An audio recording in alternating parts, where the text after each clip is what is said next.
Olá, irmãos, graça e paz, tudo bem? Eu quero indicar 3 estudos para vocês nesse vídeo. O primeiro vai ser o que vai passar logo a seguir, o do irmão Márcio do canal Efraim. Eu vou passar só um pedacinho do vídeo dele e eu queria que vocês assistissem o vídeo todo. Eu assisti o vídeo inteirinho, tá muito bom, só que o vídeo vai ficar pequenininho aí na tela porque ele gravou de maneira errada. Mas a imagem tá boa, o áudio tá bom e principalmente a mensagem tá muito boa. Eu só não coloco o vídeo todo porque não faz sentido eu fazer isso, né? De vez em quando eu posso até colocar um vídeo inteiro, mas eu quero colocar só um pedacinho para vocês verem que vale a pena ir lá no canal do irmão e se inscrever.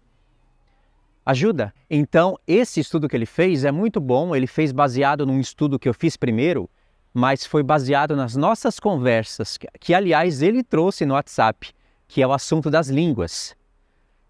E esse será o segundo estudo que eu vou indicar para vocês. Eu gravei mais vídeos, né? Eu gravei 2 ou 3 sobre as línguas.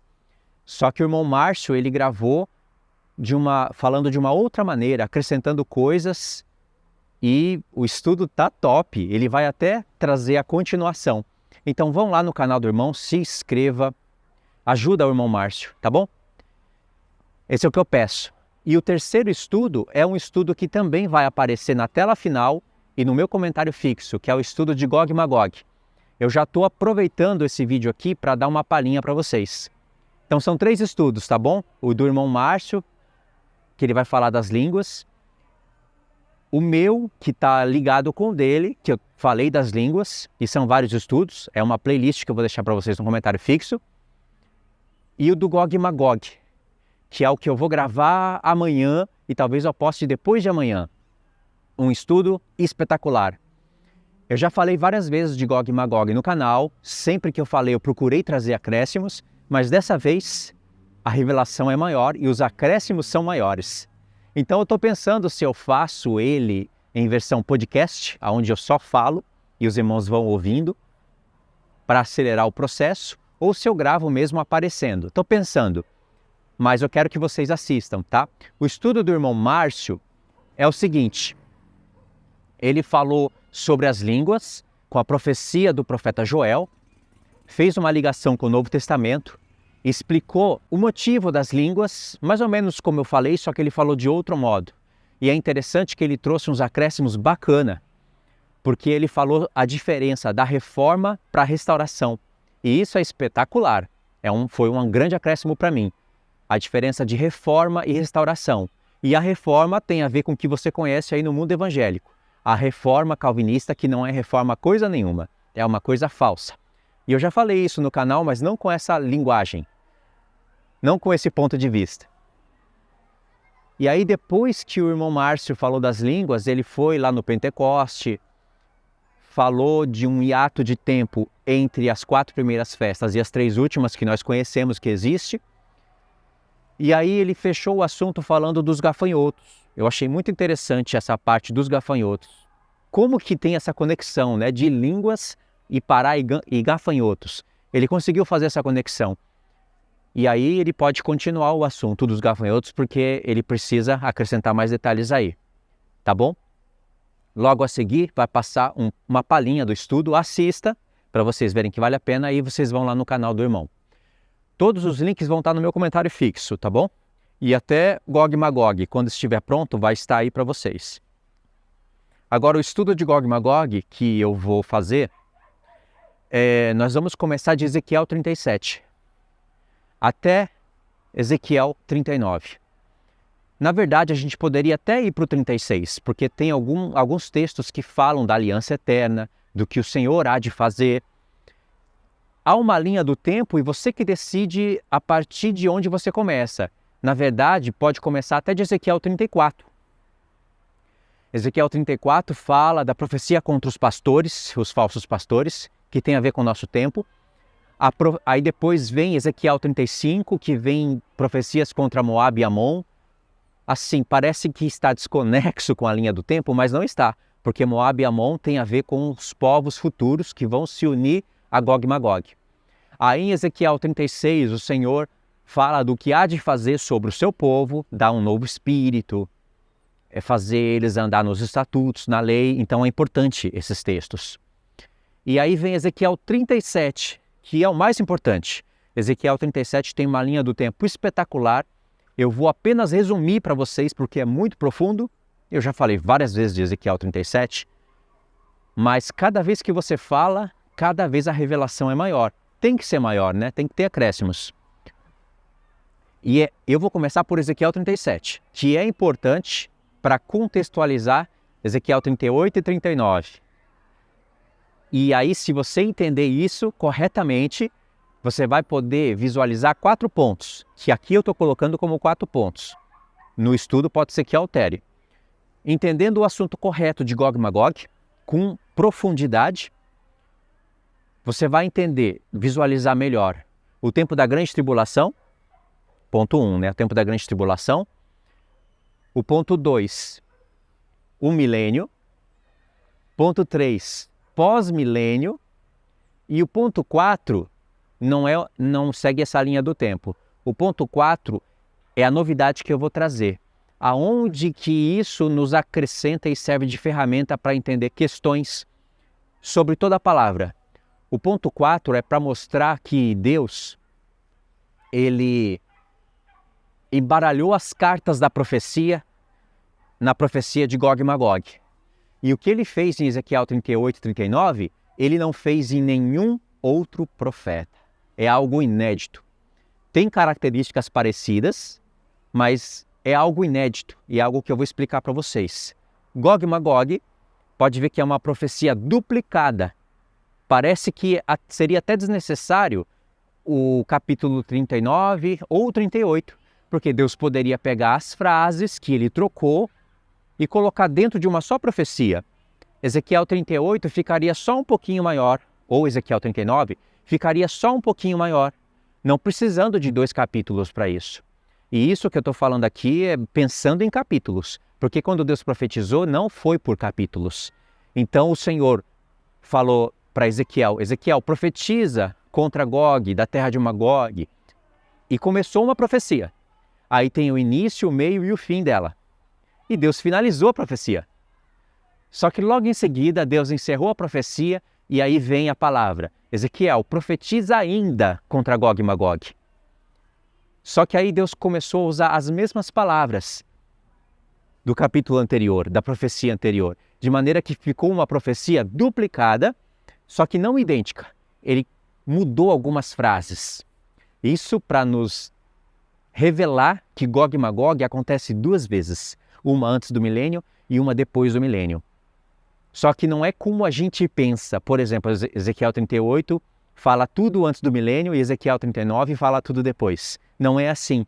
O Senhor trocou as peças, de maneira que ele embaralhou as profecias. E isso nos ajuda a entender questões do Templo de Ezequiel e da Nova Jerusalém, aonde tem textos que o Senhor embaralhou os tempos. E eu já falei disso no canal, né? Se eu lembrar, eu vou até deixar o link para vocês verem o vídeo.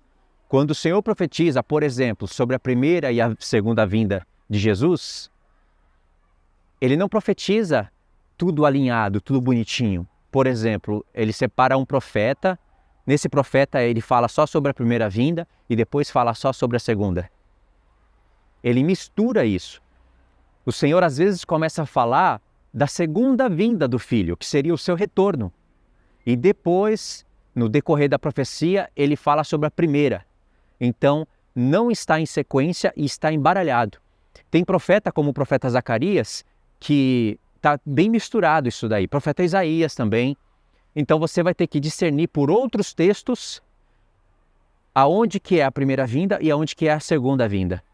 Os judeus, não reconhecendo isso, ainda esperam o Messias até os dias de hoje. Mas tem textos nos mostrando que o Messias viria, morreria, ressuscitaria ao 3º dia e depois ele ficaria um tempo no céu como sumo sacerdote e voltaria. Você precisa dos textos chaves. Então o Senhor fez isso para provar os corações. Ele misturou as profecias e os tempos, mas escondeu no meio das profecias e dos profetas, ele escondeu textos que nos ajudariam a encontrar os tempos. No Novo Testamento nós temos a explicação mais clara sobre que Cristo veio, morreu, ressuscitou, morreu pelos nossos pecados, ressuscitou para a nossa justificação.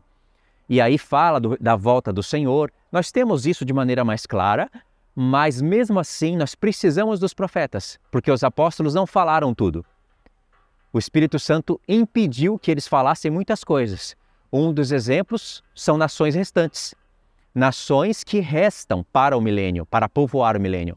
Nações que passarão desse mundo para o outro, só que passarão num corpo de carne, aonde vai haver uma mudança, que o envelhecimento vai ficar muito retardado e as novas pessoas que nascerem vão viver muito tempo, vão envelhecer, mas de uma maneira muito lenta. E os apóstolos não falaram disso. Por isso que muitas pessoas aí na igreja não sabem disso. Mas os apóstolos deixaram links para a gente entender esse assunto. E sabe por que eles não falaram isso? Porque não era necessário para aquela época. Não que eles nunca falaram num estudo. Não que o apóstolo Paulo nunca tenha falado disso. Mas não está escrito. É como se fosse uma inspiração de Deus. E isso é profundo. E isso nos ajuda a entender coisas sobre o templo de Ezequiel, por exemplo.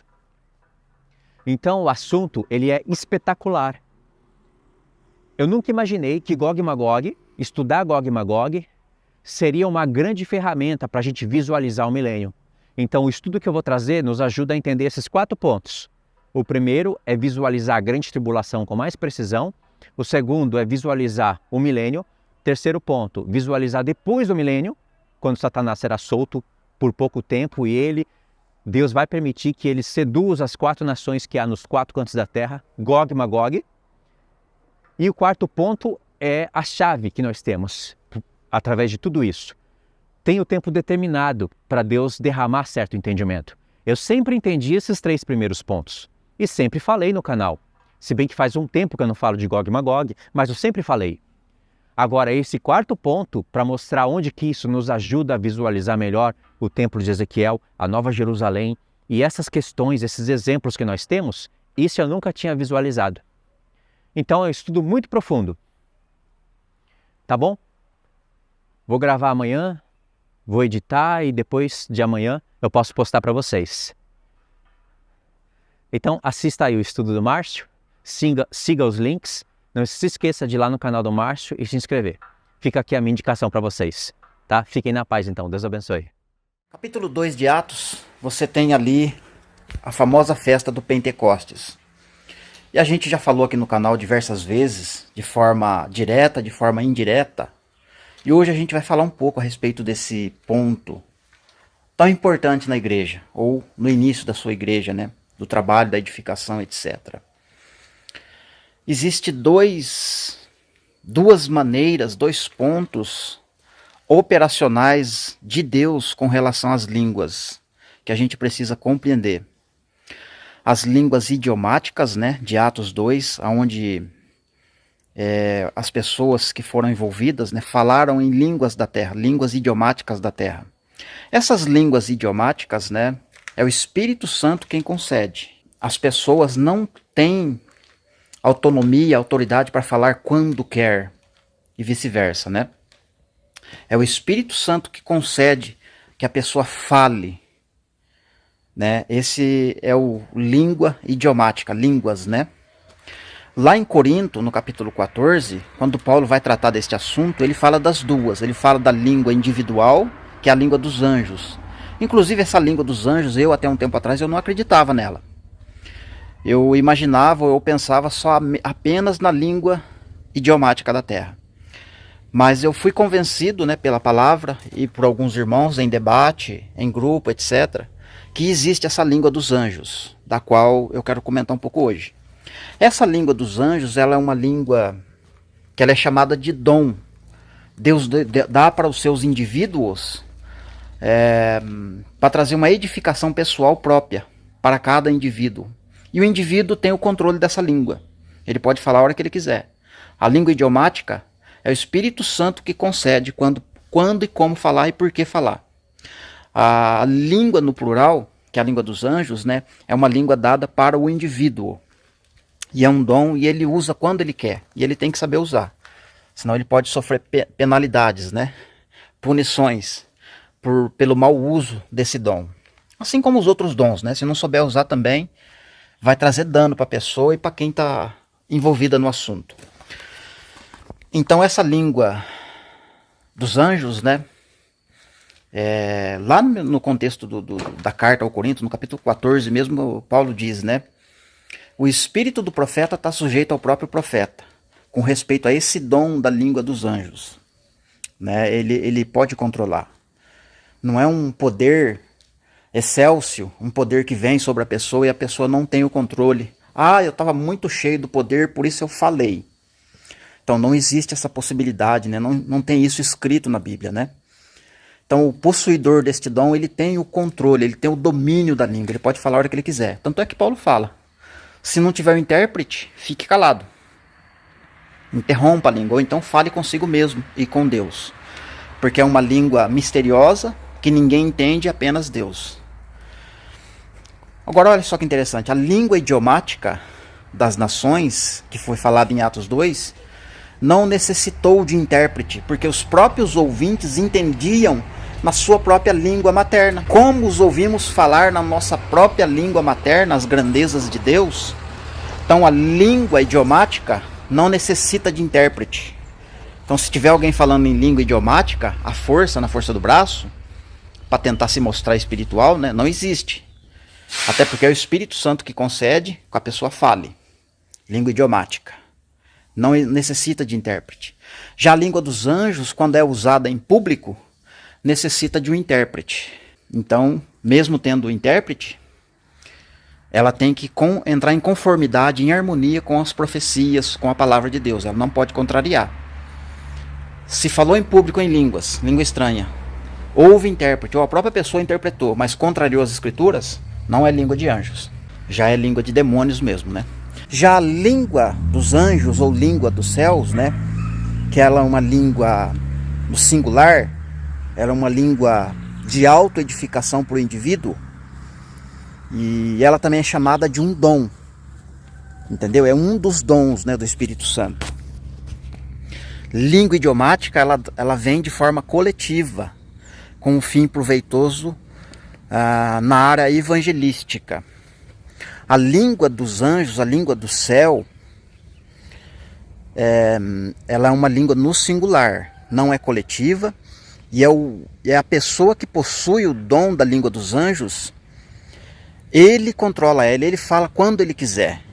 Se ele quiser ficar quieto, ele fica, se ele quiser falar, ele fala. Então, só que essa língua, que ela é no singular, é apenas uma língua só, então você precisa compreender. Língua no singular é um dom dado para o indivíduo, só que ele tem que saber usar. Por isso, no capítulo 14 de 1 aos Coríntios, ele fala das duas línguas. Línguas no plural, se tratando de línguas estranhas, né? Línguas idiomáticas, que seja no muito dois para falar e que haja um intérprete. Então a língua idiomática, eu alterei aqui, né? Na verdade não é língua idiomática, é a língua dos anjos, né? Porque a língua idiomática, ela não precisa do intérprete, porque quando a pessoa fala, o ouvinte já entende. Você lembra lá no texto de Atos 2? Como podemos ouvi-los na nossa própria língua materna? Língua idiomática, entende? A língua do céu, que é a língua dos anjos, ela necessita de um intérprete, porque o cara, quando ele está falando, ele fala em espírito e fala mistérios que ninguém entende, somente Deus. Se ninguém é ninguém. Só Deus entende essa língua. Então precisa do intérprete, que também é um dom. E a pessoa pode falar e interpretar, sim. Só que tanto a fala quanto a interpretação, ela precisa ser julgada de modo que não pode contrariar as escrituras. Então o que mais a gente vê hoje, as pessoas falar em línguas estranhas, línguas dos anjos, abre aspas, mas quando vem a tradução ou o intérprete daquela língua que foi falada, quase sempre ela não está em harmonia com as profecias, né, da palavra de Deus. E quase sempre ela não se cumpre também.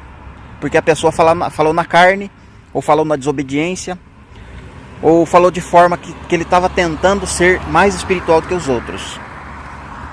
Então esse é o perigo da língua dos anjos, né? Essa língua que é um dom e que a pessoa possui o controle dela. O profeta está sujeito, o espírito do profeta está sujeito ao próprio profeta. O espírito que é um dom, né, que fala no profeta, faz com que esse dom, que esse espírito seja submisso ao próprio profeta. Então o profeta, ele não, como é que se diz? Ele não se comporta de maneira que, não, quando o poder veio, quando o Espírito Santo, o dom da língua veio, foi tão grande o poder que eu não pude deixar de falar, eu precisei falar. O poder foi tão grande que eu não consegui dominar, por isso eu falei. Então isso não existe, né? Na palavra não existe esse tipo de comportamento, né? Então Paulo fala que o falante tem o domínio dessa língua. Ele não fala de maneira asneira, como Paulo bem cita, né? Que a pessoa, como se ela estivesse falando ao ar. Não. Tem que ser produtivo. Então eu posso falar em língua dos anjos, né? Mas tem que ter um intérprete. A pessoa tem que ser edificada. Caso contrário, eu tenho que falar com Deus e comigo mesmo. No meu quarto, nos meus momentos de edificação própria. Aí eu posso usar essa língua. Então tem que ter o uso correto da língua. Língua dos anjos, dom em específico para o indivíduo de autoedificação. Quase sempre é para o próprio indivíduo, poucas vezes ele vai ser usado para edificação da igreja. Porque foi um dom, entende? O próprio líder, que é o apóstolo Paulo, né? O próprio pastor da igreja, né? Era um referencial. E o diabo sabe que se as pessoas daquela igreja, todas elas colocassem no coração, embutissem no coração em imitar o apóstolo Paulo, né, com certeza o diabo ia ter muitos problemas, né? Então, por isso, o diabo resolveu atacar a igreja de forma que ele traga divisão, confusão. E assim as pessoas não imitem o apóstolo Paulo, né?